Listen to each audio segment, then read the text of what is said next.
वाला है, आप वाइब्रेशन की फ्रीक्वेंसी को इंक्रीज करने वाले हो। जैसे पिछले वाले एक्सपेरिमेंट में हमने मोटर के स्पीड को इंक्रीज किया था ना, यहाँ पे हम स्पीड इंक्रीज कर रहे हैं। देखो स्पीड इंक्रीज हो रही है। तो just have a look at the speed here.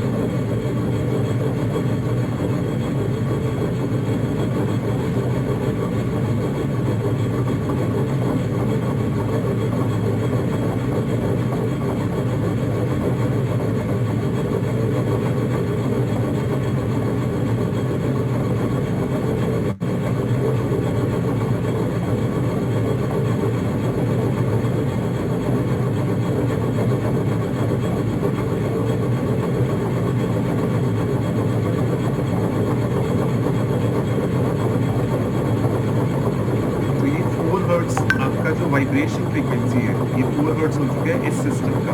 और आप देख रहे हैं आपका फर्स्ट मास वाइब्रेट करता है।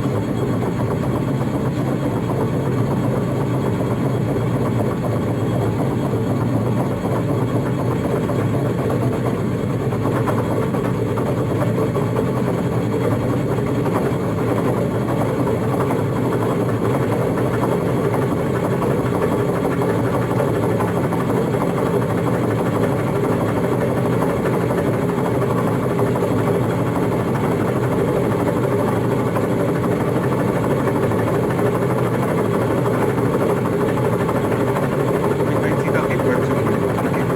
4 हर्ट्ज से काफी ज्यादा हो गई, ठीक, 6.35 हर्ट्ज।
ऑलराइट। तो अब कोई शेयर करना चाहेगा, उनकी क्या ऑब्जर्वेशंस हैं, क्या क्या नोट कर पाए आप? सर इसके अंदर सर इनकी नेचुरल फ्रीक्वेंसी है जो हाइट की वजह से चेंज हो रही है।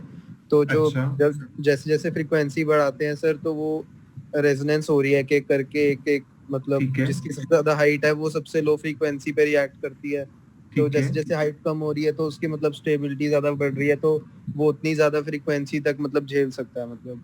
तो किस कोई आप इसको टेक्निकल टर्मिनोलॉजी में बात करके बता, आपकी सारी ऑब्जर्वेशंस करेक्ट हैं। आप ये टेक्निकली थोड़ा पुट डाउन कर सकते हो, हाइट ज्यादा होने से क्यों वो कर रहा है, ऐसा क्या हो गया, क्यों वो सर जल्दी वही वो कर गया? सर नेचुरल फ्रीक्वेंसी वही है ना सर, मतलब कि L by under root L by G पे डिपेंड करता है ना शायद। Under root L by G पे, पर under root L by G वाला जो होता है, वो एल बाई जी तो आपका पेंडुलम का केस नहीं होता। तो सर फ्रीक्वेंसी, अच्छा हाँ सॉरी सर। ऑब्जर्वेशंस लेकिन करेक्ट है। सर वही सर रेजोनेंस हो रहा है सर इसमें, तो एम्पलीट्यूड इंक्रीज ठीक हो है। रहा है मतलब। हाँ, मतलब आपके अलावा कोई और भी आंसर कर सकता है अगर कोई करना चाहे, कि ये बिल्डिंग का हाइट का क्या चक्कर है। मतलब ऑब्जर्वेशन करेक्ट है, एक 4 हर्ट्ज में वाइब्रेट हुई फर्स्ट वाली बिल्डिंग, ये वाली जो थी, फिर ये वाली कुछ 6.35 पे हुई, ये वाली आई थिंक 11 थी, शायद 11 हर्ट्ज पे समथिंग पे हुई। तो ये हाइट के साथ क्या चक्कर हो रहा है, क्यों ऐसा हो रहा है? सर जो हाँ हाँ बोलो। सर वो सेंटर ऑफ ग्रेविटी मतलब उसका ऊपर होता है तो यस टॉर्क उसे ज्यादा लगता है। अच्छा, और कोई आंसर? वाइब्रेशन से अगर रिलेट करें, चलो फिर मैं हिंट करता हूँ। नेचुरल फ्रीक्वेंसी का आपका जो वो है, किस किस चीज पे नेचुरल फ्रीक्वेंसी डिपेंड करती है, हमने लास्ट टू मतलब लैब्स में भी डिस्कस किया वैसे तो। Radius of gyration. चलो मैं और हिंट करता हूँ, क्या इसको हम एक स्प्रिंग मास सिस्टम मान सकते हैं, एक equivalent spring mass system? Yes sir. तो स्प्रिंग मास सिस्टम में नेचुरल फ्रीक्वेंसी क्या होती है? सर अंडर रूट ऑफ के बाई एम। ओके, तो अब कोई आंसर करना चाहे इस पॉइंट से आगे कि पहली बिल्डिंग, दूसरी बिल्डिंग और तीसरी बिल्डिंग आपकी नेचुरल फ्रीक्वेंसी बढ़ती क्यों जा रही है? सर इसका के इंक्रीज हो रहा है। हाँ, ये करेक्ट ऑब्जर्वेशन है। तो जब भी आप वाइब्रेशन के अंदर कोई भी सिस्टम देखोगे ना, तो ये पॉइंट को ध्यान रखना है, आप हमेशा बात करोगे या तो उसकी स्टिफनेस के बारे में या उसके मास के बारे में, क्योंकि हमारे जब ये वाले सिस्टम्स होते हैं ना, जो लीनियर वाइब्रेशन हो रही है आपकी, इसके अंदर हमें स्टिफनेस और मास की बात करनी है। मास तीनों सिस्टम्स के अंदर सेम है, वो जो ब्लैक बॉडी ऊपर पड़ी हुई है। पहले सिस्टम के अंदर क्या मैं कह सकता हूँ, क्योंकि वो जो ये स्ट्रिप्स हैं यहाँ पे, ये बहुत लंबी है, तो इनकी स्टिफनेस बहुत कम है, के की वैल्यू कम है यहाँ पे, इसीलिए इसकी नेचुरल फ्रीक्वेंसी कम है। जैसे ये थोड़ा सा वैल्यू कम, स्ट्रिप्स की लेंथ कम हुई, इसकी स्टिफनेस बढ़ गई, तो इसका नेचुरल फ्रीक्वेंसी बढ़ गया। यहाँ पे आके ये और स्टिफ हो गया, छोटा हो गया ना, छोटे होके उसकी स्टिफनेस और बढ़ गई, जिसके कारण उसकी नेचुरल फ्रीक्वेंसी और बढ़ गई। ठीक है, so these are some of the observations. अब नहीं, आप क्योंकि देखो नेचुरल फ्रीक्वेंसी ओमेगा एन, अगर मैंने कहा equivalent system, spring mass system आप बना रहे हो, तो उसको अंडर रूट के बाई एम से डिनोट करके फिर बात करो, ये सिंपल सिस्टम है। हम्म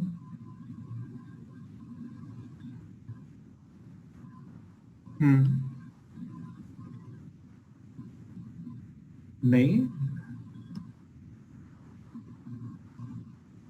आप मेरे को इसकी गवर्निंग इक्वेशन लिख के दिखाओ और उसमें आप मेरे को रेडियस ऑफ गायरेशन का वो दिखा दो, कहीं पे उसका अगर टर्म आ रहा है तो मैं एग्री करूंगा आपके साथ। मैं टर्म लिख के दिखा सकता हूँ और उसमें के और एम ही आएगा मैथमेटिकली।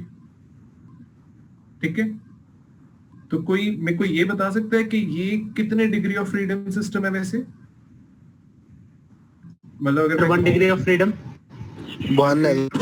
हाँ ठीक है, करेक्ट है। ठीक है, ये 1 डिग्री ऑफ फ्रीडम इंडिपेंडेंटली, ये 1 डिग्री ऑफ फ्रीडम इंडिपेंडेंटली, ये 1 डिग्री ऑफ फ्रीडम इंडिपेंडेंटली है। अब लास्ट एक्सपेरिमेंट जो हमने किया था, ठीक है, रेजोनेंस को लेके, उसके रिलेटेड यहाँ पे कोई कुछ कमेंट करना चाहेगा? उसमें हमने कोई एक चीज सीखी थी। अगर वो एक्सपेरिमेंट जैसे मैंने आपको बताया था, मैंने कहा था एक ग्राफ ड्रॉ करना है, उसके रिलेशन में कोई कुछ कमेंट करना चाहता है?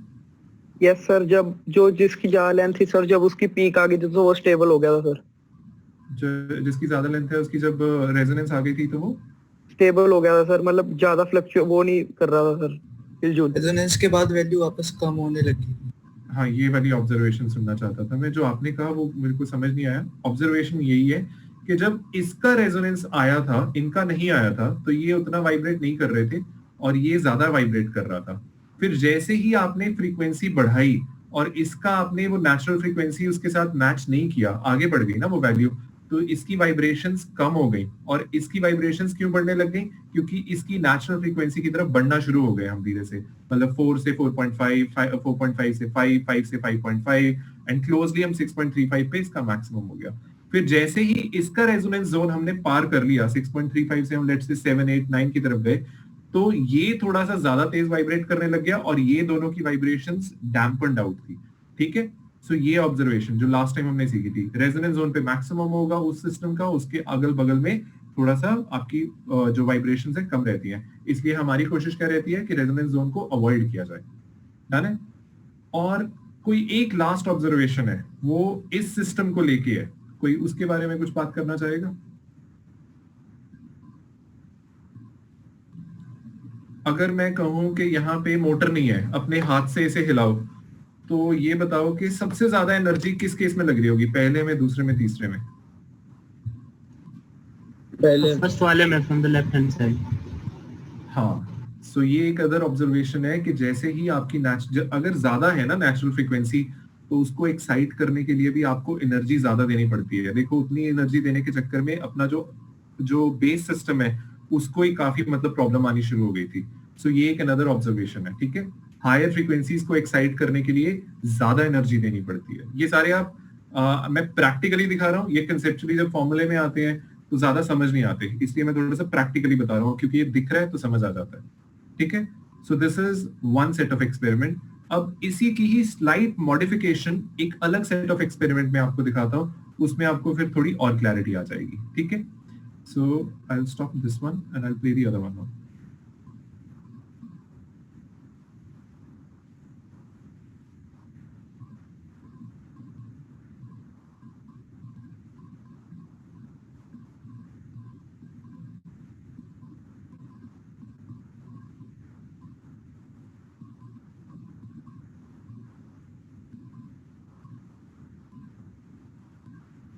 ऑलराइट, सो ये वाला देखो।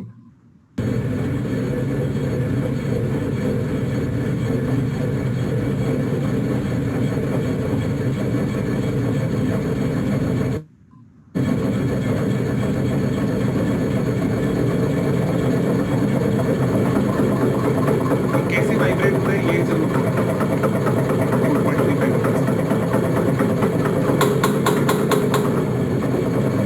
ये इसकी रेजोनेंस जोन पार।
सो इसके बारे में किसी की कोई ऑब्जर्वेशन?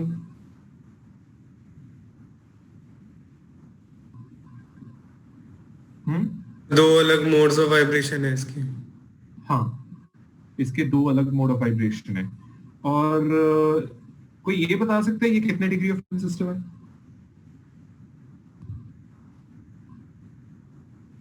पहले भी 3 मास है, अभी 3 मास है, अब कितने डिग्रीज ऑफ फ्रीडम है? एक ही है सर। एक है। और कोई? एक ही है सर।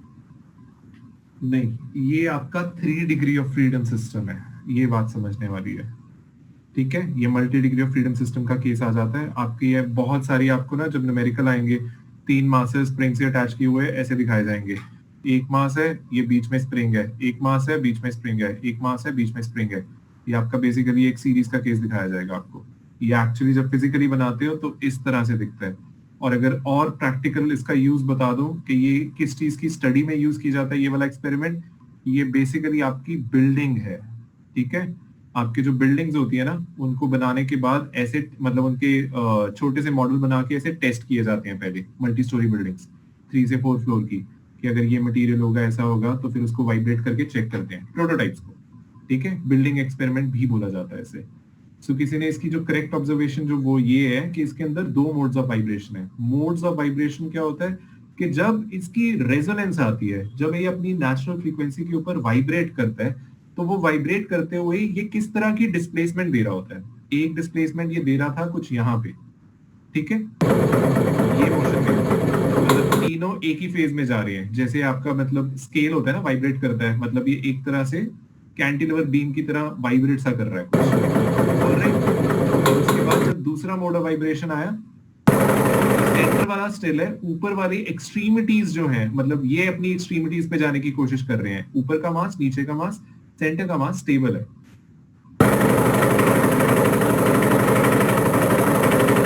अगर आपने जैसे मैकेनिक्स का कोर्स किया होगा, थ्योरी ऑफ मशीन्स का, तो आप इसको लिखते हो ये 0 है सर, यहाँ पे +1 है, यहाँ पे -1 है। आई होप सबको याद होगा, इस तरह से आप मोड शिफ्ट निकालते होंगे। ऑलराइट, सो ये अलग एक एक्सपेरिमेंट हो जाता है, थोड़ा सा ट्विस्ट था।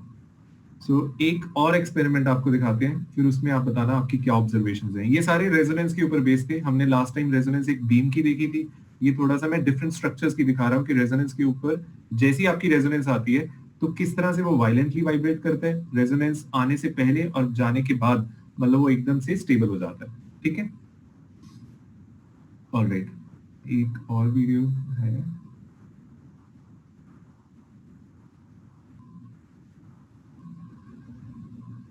ऑलराइट, सो ये है आपका एक अलग वीडियो है, इसमें सिस्टम भी अलग है, इसमें एक स्ट्रिंग की वाइब्रेशन है। ये वीडियो आपको बेसिकली हेल्प करेगा मोड शेप को समझने में, कि मोड शेप जो मैंने अभी एक वर्ड यूज किया है, मैंने कहा कि जब उसकी नेचुरल फ्रीक्वेंसी आती है तो उस सिस्टम की डिस्प्लेसमेंट की टेंडेंसी क्या रहती है, उस चीज को आप मोड शेप बोलते हो। ऑलराइट, सो ये एक मिनट,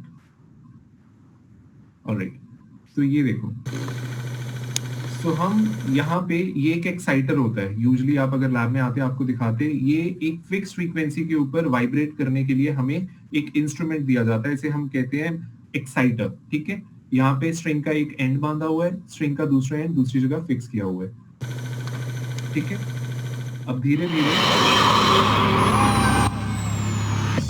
यहाँ से ये फ्रीक्वेंसी इंक्रीज करते जाएंगे उस एक्साइटर की। अभी 13.7 हर्ट्ज पे चल रहा है, या 27.4 पे कर दिया उसने, 41। सो 13.7 पे देखो कैसे वाइब्रेट कर रहा है, ये इसका फर्स्ट मोड ऑफ वाइब्रेशन है, या फर्स्ट नेचुरल फ्रीक्वेंसी। ये इसकी सेकंड नेचुरल फ्रीक्वेंसी है 27.4 हर्ट्ज पे, ये थर्ड नेचुरल फ्रीक्वेंसी है 41.1 हर्ट्ज पे, और ये बेसिकली आपकी फोर्थ नेचुरल फ्रीक्वेंसी है 54.8 हर्ट्ज पे, और ये आपकी 68.5 हर्ट्ज पे नेक्स्ट नेचुरल फ्रीक्वेंसी है।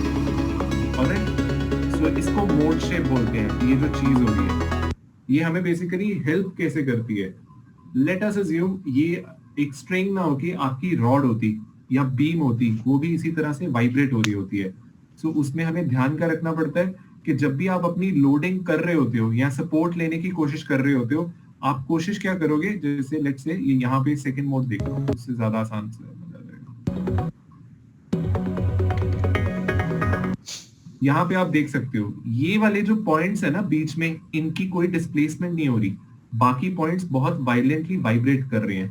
सो अगर आपको लेट से कहीं घर बना, कोई बीम है या कुछ है, तो हम कहेंगे कि उसकी बेसिकली आपको जो सपोर्ट है ना, वो इन पॉइंट्स के ऊपर लगाने में फायदा होगा, क्योंकि जहां वाइब्रेट कर रहा है वहां नहीं लगानी। अगर कहीं नेचुरल फ्रीक्वेंसी एक्साइट हुई तो वहां से बेसिकली आपका प्रॉब्लम हो सकती है, सपोर्ट टूट सकती है।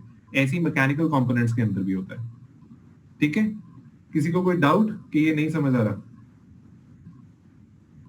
समझ आ रहा है ये? Yes sir.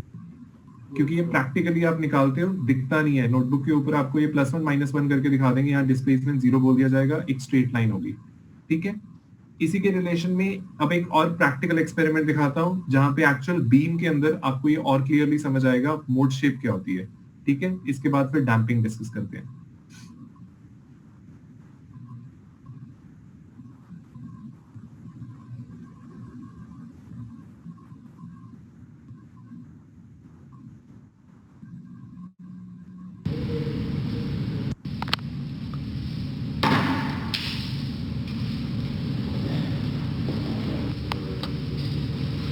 ये एक बीम है, इसको यहाँ से ये एक्साइटर से बेसिकली एक्साइट कर रहे हैं। ठीक है, इन्होंने इस बीम के ऊपर जान के ना सैंड गिराई हुई है। ठीक है, ये ग्रे बीम के ऊपर। अब देखो जैसी उसकी रेजोनेंस आ रही है, वो सैंड जो है कैसे एक्यूमुलेट हो गई। यहाँ पे इसने बोला था 1 और 2 पॉइंट पे होगी, मैं दोबारा से दिखाता हूँ। उसने कहा कि 1 और 2 पॉइंट के ऊपर आपका बेसिकली ये कैसे वाइब्रेट कर रहा होगा, ये नीचे जा रहा होगा, ऊपर जा रहा होगा, इन 2 पॉइंट्स के बीच में बीम ऐसे वाइब्रेट कर रही है। सो इन 2 पॉइंट्स के ऊपर कोई वाइब्रेशन नहीं हो रही होगी। सो सैंड जो है ना आपकी यहाँ आके एक्यूमुलेट हो जाती है। ये अब देखिए बेंडिंग हो रही है, ये देखो सैंड है, ये एक्यूमुलेट हो जाएगी इस पॉइंट पे आके, जैसे उसने नेचुरल फ्रीक्वेंसी को अचीव किया। देख रहे हो, सैंड इकट्ठी हो रही है, इकट्ठी हो गई। ये उसका सेकंड मोड है। ऐसे 3 और लोकेशंस बन जाएंगी, जैसे आपने स्ट्रिंग में देखी थी ना, ट्रिपल से बन रहे थे, वैसे ही यहाँ पे बन रहे हैं। फिर से सैंड को देखना, एक्साइटर ऑन हुआ, सैंड कैसे जाके एक्यूमुलेट हो जाती है जहां पे आपकी नोड्स बन रही होती हैं। इन पॉइंट्स को नोड्स बोला जाता है। तो आपको प्रैक्टिकली वाइब्रेशन दिख रही है, काफी थिक बीम है तो वो वाइब्रेट होती नहीं दिख रही, पर वो मतलब अपनी displacement I would say less than a millimetre उसके अंदर डिस्प्लेसमेंट हो रही है उसकी। ये एक रॉड को टच करके दिखा रहा है, पिन को, कि देखो कैसे वाइब्रेट हो रहा है। पर जैसे ही वो सैंड वाली लोकेशन पे जा रहा है, देखो वो वाइब्रेट ही नहीं कर रही, वहां पे उसे रख भी सकता है, मतलब कोई वाइब्रेशन नहीं है। जैसे ही आगे आता है वाइब्रेशन शुरू हो गई, यहाँ पे प्लेस करेगा गिर जाएगी। सो this is a mode of vibration. ये आपकी सेकंड नेचुरल फ्रीक्वेंसी जो उसने इवैल्यूएट किया वहां पे दिखा रहा है। सैंड को डिस्प्लेस करता है, वो वापस अपनी पोजीशन को अटेन कर लेती है। So this is how we observe vibrations. ठीक है, ऐसा ही एक मिलता जुलता एक्सपेरिमेंट और दिखा देता हूँ, इसको स्टॉप करके। सर आपने बोला जहाँ पर बीम्स में इसलिए काम आता है वहां पर हम सपोर्ट लगा सकते हैं। One of the possible cases, मतलब हर बार ऐसा नहीं होगा, बट वैसे कह रहा हूँ कि जैसे आपकी बेसिकली बीम्स हो गई, या आपकी अगर कोई शाफ्ट है तो शाफ्ट के ऊपर मैकेनिकल कंपोनेंट कहाँ माउंट करना चाहिए, कहाँ नहीं लेकिन करना तो- चाहिए। अगर उसकी फ्रीक्वेंसी जैसे अगर बढ़ जाती है, मतलब किसी एक रेंज के बीच में लाई करती है जिसमें 2 मोड्स हैं, मतलब कि एक से दूसरी N1 2 से 3 में शिफ्ट हो रही है, तो सर उसके पॉइंट्स चेंज नहीं हो रहे? जैसे मिडिल वाला पार्ट था सेकंड के अंदर, तो अगर वो N2 सिस्टम है को हम बेसिकली चेक भी करते हैं ना कि इसकी कितनी कैपेसिटी है, कौन सा मोड एक्साइट होने की पॉसिबिलिटी भी रहेगी। ये अच्छा, भी एक पहले टेस्टिंग की जाती है ना कि वो जा भी पाएगा कि नहीं। ऐसे तो 6th मोड के लिए हम बिल्डिंग को टेस्ट नहीं करेंगे ना। ज्यादातर मैंने आपको वो फर्स्ट एक्सपेरिमेंट याद करो, मैंने क्या कहा था, हायर मोड्स को एक्साइट करने के लिए एनर्जी भी बहुत ज्यादा चाहिए होती है। इतनी Yes, sir. एनर्जी, वो तो फिर अगर उस लेवल की एनर्जी आ गई तो अर्थक्वेक ने वैसे ही तोड़ देना है। जब मैं बात कर रहा था यहाँ पे एक्साइटेशन बिल्डिंग के अंदर कहाँ होगी, सॉरी मैं मेंशन करना भूल गया, मैं अर्थक्वेक की बात कर रहा हूँ। ठीक Yes, है, sir. जब अर्थक्वेक आएगा तब ऐसी एक्साइटेशंस होने की चांसेस रहते हैं। Yes sir. ठीक है, सो ये एक स्क्रीन आपको और दिखा देता हूँ। दिस इज या सो इसमें जो वाइब्रेशन है वो आपका कंपोनेंट क्या है, एक प्लेट है। प्लेट की वाइब्रेशंस को मेजर किया जा रहा है, सेंटर से प्लेट को होल्ड करके ना उसको एक्साइट किया जाएगा। एक्साइट कैसे किया जा रहा है, म्यूजिक से। म्यूजिक से बेसिकली वाइब्रेशंस दी जा रही हैं, हाई पिच्ड फ्रीक्वेंसीज उसे प्रोवाइड की जाएंगी। ठीक है, सेंटर से फिक्स करके एक्साइटेशन है। अब ये प्लेट के ऊपर यहाँ से ये फ्रीक्वेंसी जनरेटर है, किस लेवल की फ्रीक्वेंसी देनी है वो डिसाइड करते हैं। इसने शायद सॉल्ट गिराया यहाँ पे ब्लैक प्लेट के ऊपर, या शायद सैंड है। तो अब ये देखो, जैसे ही वो टोन जनरेटर वो म्यूजिकल इंस्ट्रूमेंट को एक्साइट करेगा, देखना पैटर्न्स कैसे बनेंगे। बीम के केस में अलग थे, स्ट्रिंग के केस में अलग थे, प्लेट के केस में पैटर्न्स ऑल टुगेदर डिफरेंट बनेंगे। ये 345 हर्ट्ज के ऊपर एक तरह से ये पैटर्न बन जाता है, जो देखने को पैटर्न लग रहा है। अब ये जहां जहां सैंड इकट्ठी हो रही है, मतलब इन पॉइंट्स के ऊपर डिस्प्लेसमेंट नहीं हो रही, और बाकी जितने भी पॉइंट्स हैं वहां से वो प्लेट अच्छे से वाइब्रेट हो रही है। ठीक है, सो ये 1033 हर्ट्ज के ऊपर एक पैटर्न बन रहा है। सो ये एक वे है कि आप मोड शेप देख सकते हो, अदरवाइज मोड शेप देखने का तरीका कोई होता ही नहीं है। So when I was in IIT Delhi, तो ये बच्चों को एक्सपेरिमेंट एक प्लेट के ऊपर करवाया जाता था, बीम पे करवाया जाता था, और आपको फिर एनसिस के ऊपर बोला जाता था कि इसे सिमुलेट करके वेरीफाई करो कि आपने एनसिस के अंदर जो नेचुरल फ्रीक्वेंसी आपकी आ रही है, या मैटलैब से कैलकुलेशन की है, और यहाँ पे जो आप एक्सपेरिमेंटली लेके आ रहे हो ये मैच कर रही है कि नहीं। और एनसिस में आप सिमुलेट करके मोड शेप को देख सकते हो, वहां पे आ जाती है, वहां पे जस्ट 2 क्लिक्स हुए आपको दिख जाता है। तो ये काफी हद तक मैच करती है। ऑलराइट, सो जैसे जैसे आपकी फ्रीक्वेंसी बढ़ती जा रही है, आपकी नई नई नेचुरल फ्रीक्वेंसीज जो वो अटेन कर सकता है वो दिख रही हैं, उसके कॉरेस्पॉन्डिंग आपको यहाँ पे मोड शेप्स दिख रही हैं। ठीक है, so this is all about mode shapes. I hope आपको थोड़ा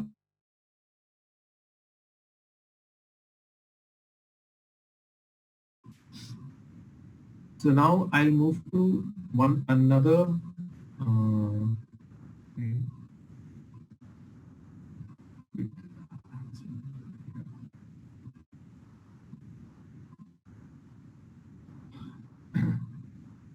अब ये वाला वीडियो देखना और फिर एंड में ऑब्जर्वेशंस आपकी क्या है बताना। ठीक है, अब ये डिफरेंट एक्सपेरिमेंट है, इसमें हम रेजोनेंस की बात नहीं कर रहे। ऑलराइट, रेजोनेंस मोड शेप्स का मैंने आपको जो समझाना था बता दिया, ये एक अलग चीज है। एक बार देखो इसे और फिर बताना क्या है।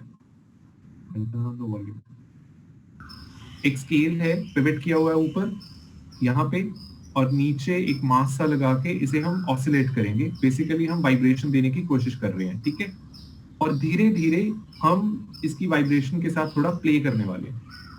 सो अभी देखो क्या कर रहे हैं। ये जो 20 mm है ना, सॉरी ये मैं हाईलाइट कर दूं, यहाँ पे एक डिस्टेंस आता रहेगा।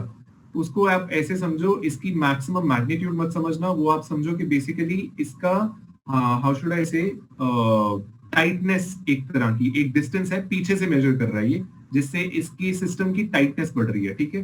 सो 10 मतलब टाइट, 20 का मतलब लूज, 8 का मतलब और टाइट। उसने डिस्प्लेस करके एक बार छोड़ दिया, ये ऑसिलेट कर रहा है।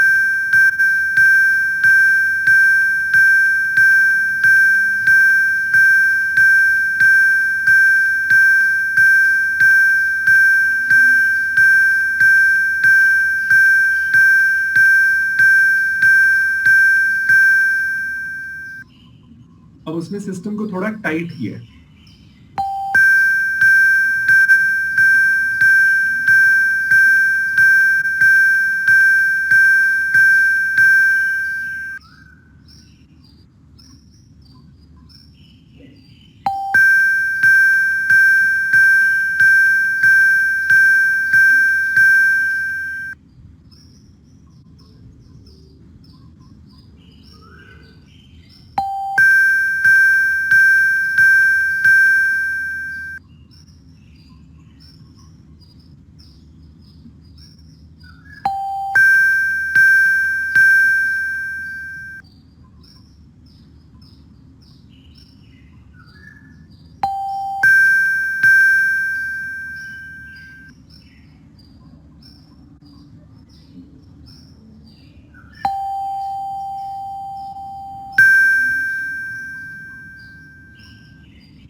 सो ये लास्ट स्लाइड पे यहाँ पे इसने ये मेंशन किया चीजें, कोई बता सकता है ये क्या किया इसने यहाँ पे? तो जो मैग्नेट्स लगी हैं सर, उनको उनके ऊपर फोर्स लग रही है, जो पीछे बार है जिसको वो का इन्फ्लुएंस बढ़ा रहा है, वो धीरे धीरे करके डिस्टेंस कम करके। या सो बेसिकली ये यहाँ पे 3 कंडीशंस को डिफाइन करने की बात कर रहा है। यहाँ पे आप टर्मिनोलॉजी देख रहे होगे सामने, इसके ऊपर आपके 2 से 3 क्लासेस लगेंगी, एक क्लास में एक एक समझाया जाएगा। एक होता है अंडर डैम्प्ड सिस्टम, दूसरा होता है क्रिटिकली डैम्प्ड सिस्टम, तीसरा होता है ओवर डैम्प्ड सिस्टम। पर इससे पहले सबसे पहली चीज जो समझने वाली, व्हाट इज डैम्पिंग, ठीक है। डैम्पिंग समझना जरूरी है। डैम्पिंग आप ऐसे कह सकते हो एक तरह की रेजिस्टिव फोर्स है। रेजिस्टिव फोर्स किस सेंस में, अगर ये मैं फर्स्ट वाला लूं, लेट अस अज्यूम ये वाला केस था, ठीक है, अभी मानो कि ये अंडर डैम्प नहीं है, कुछ भी नहीं है, अगर कोई एयर ड्रैग ना हो, कोई किसी टाइप का एयर फ्रिक्शन ना हो, I hope you will agree कि एक बार मैंने अगर इसे ऑसिलेट करता हुआ छोड़ दिया है सिस्टम को, तो ये हमेशा ऑसिलेट करता ही रहेगा। ये हमेशा ही एक मतलब प्रॉपर साइन वेव बना के, अगर मैं मैथमेटिकली रिप्रेजेंट करूं ग्राफ पे, ये एक साइन वेव बना के छोड़ देगा, ऑलराइट। पर ऐसा होता नहीं है इन रियलिटी। आपके सिस्टम्स के अंदर थोड़ी सी डैम्पिंग बाय डिफॉल्ट होती है, जिसके कारण ये सिस्टम स्टॉप करेगा ही करेगा कभी ना कभी आके, ऑलराइट। सो इस चीज को, ये जो रेजिस्टिव फोर्स आपके सिस्टम के ऊपर एक्ट करती है और उसे हमेशा ही ऑसिलेट होने के इसे रोकती है in case of pre vibration, उसे आप बोलते हो डैम्पिंग। जैसे मैं कहूं, अगर आप जैसे छोटे बच्चे को झूला झुलाते हो, आप उसको एक बार स्विंग करके अगर छोड़ दो, ऐसा तो नहीं है ना कि वो हमेशा ही स्विंग करता रहेगा। वो बेसिकली धीरे धीरे आके एक जगह पे सेंटर अपनी मेन पोजीशन अटेन करके स्टॉप कर जाता है, ऑलराइट। सो ये होती है आपकी जो रेजिस्टिव फोर्स, इसको बोला जाता है डैम्पिंग, ठीक है। सो डैम्पिंग की 3 कंडीशंस होती हैं। एक होता है आपका सिस्टम जिसे बोला जाता है अंडर डैम्प्ड, एक होता है क्रिटिकली डैम्प्ड, एक होता है ओवर डैम्प्ड। सो इसका मैथमेटिक्स में मैं नहीं जाऊंगा, बट एक रेशो की बात करूंगा जिसे बोला जाता है डैम्पिंग रेशो। इसको आप प्रॉपर थ्योरी में समझते हो। सो जब मैं कहता हूं अंडर डैम्प सिस्टम, मतलब डैम्पिंग बहुत कम है। इसीलिए आप देख सकते हो कि जब ये पहले वाइब्रेट कर रहा था तो बड़े आराम से इसकी ऑसिलेशंस ज्यादा हो रही थी, तो डैम्पिंग रेशियो लेस देन 1 बोला जाता है। फिर आता है critically damped. Critically damped case में क्या होता है कि बेसिकली आपकी ऑसिलेशन होती ही नहीं। अगर मैं यहाँ पे सिस्टम को, जैसे स्टार्टिंग का वीडियो देखते हैं, अगर ये पोर्शन चेक करें, ये देखिए, ये चीज को मैं बोलूंगा कि सिस्टम ऑसिलेट कर रहा है, ठीक है, सिस्टम में ऑसिलेशन है। पर अगर मैं इस पॉइंट पे कहीं लेके आऊं, ये आई वुड से ये वाला, ऑलराइट, अब ये केस देखना, मैंने किया हल्की सी वाइब्रेशन, पर एग्जैक्टली अब